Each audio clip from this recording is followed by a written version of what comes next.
check for that by using default. There's also other ways of doing it too. Some of these things might throw errors, so you gotta watch. And then you could basically tell, you could put an output or something like that saying error, whatever, and they would know that they need to try to enter the data again. Which later you'd learn about loops, and you could use menus, and you could use switch statements for menus and stuff like that. Just really makes things a lot easier. Okay, so we already know we have on and off. So we could say count cout light is off. Try to make it a little different, so you can see it's capitalized and uses the. So you can see there's two different statements here we're outputting.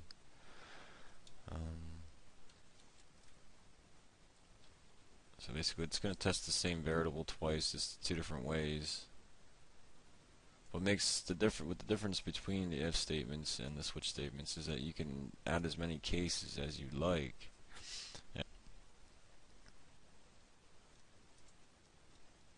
So you can add other cases to this.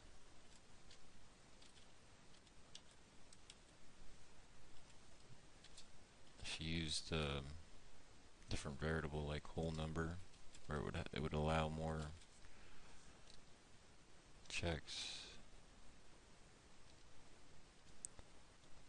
Whole number.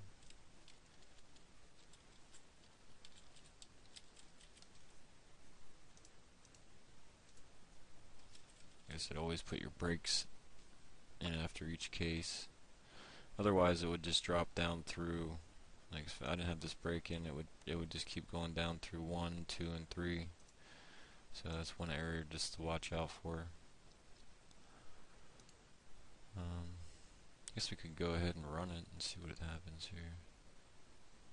Actually, let's put the light.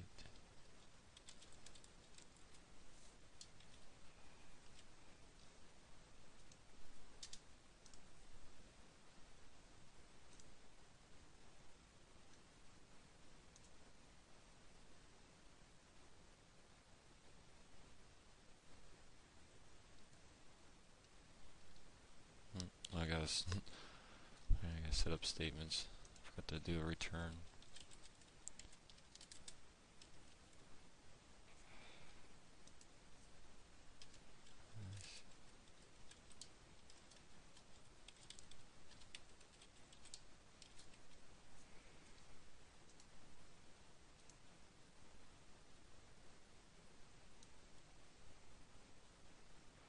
So as you can see now, it's actually outputting the data that we put in.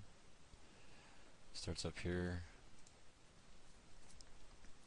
Checks if the light is on. If it's on, which we already know that the light is on. So if we change this value, they would all answer false.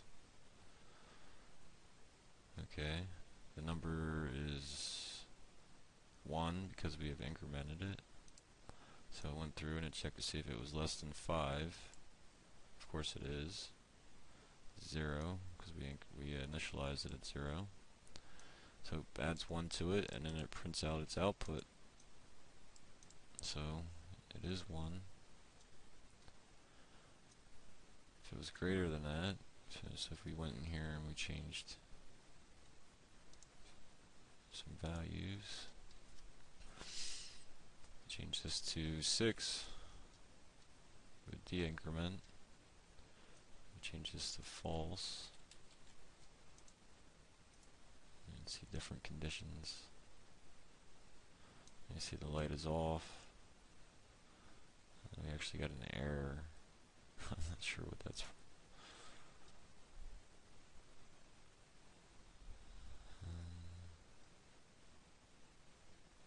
Should have printed off. Not sure why it didn't. Oh, yeah, because I got it as a whole number. That's why.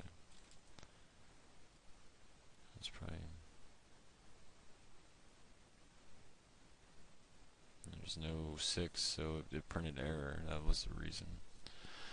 So if I would have had this as light switch.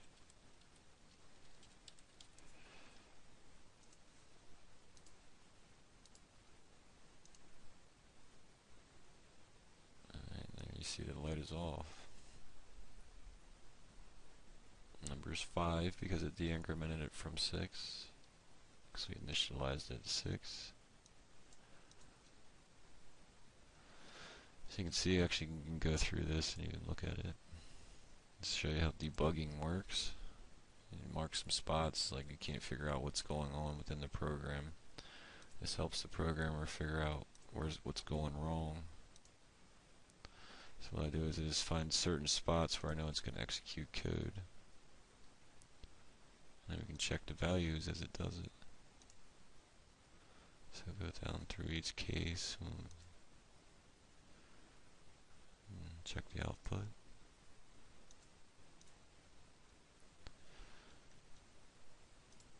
There's a return. Okay. So we stop it and rerun it. It jumps right into the code and it tells you what's going on here. So if you hit F5 on the keyboard, you can put your cursor over each variable and then you can pretty much read in to see what it equals and what's going on within the code. See it. Light switch equals false. So it's already printed out. The light is off. So if I put this there, it would actually shows you jumping into it. Start it over here.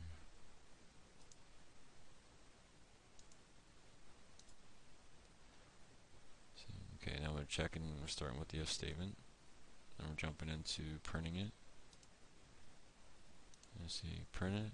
See now it's there. Okay, you can see how this helps out a lot. Now it's jumping down to the next if statement. Must not have met any of these values. So it jumps straight down to the switch.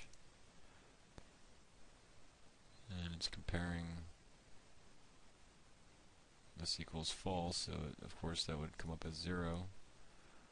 And it's going to print light is off again. And then this actually pauses the screen. And then return ends the program. I think that's pretty much it for this video. I hope you enjoyed it. I hope you learned something.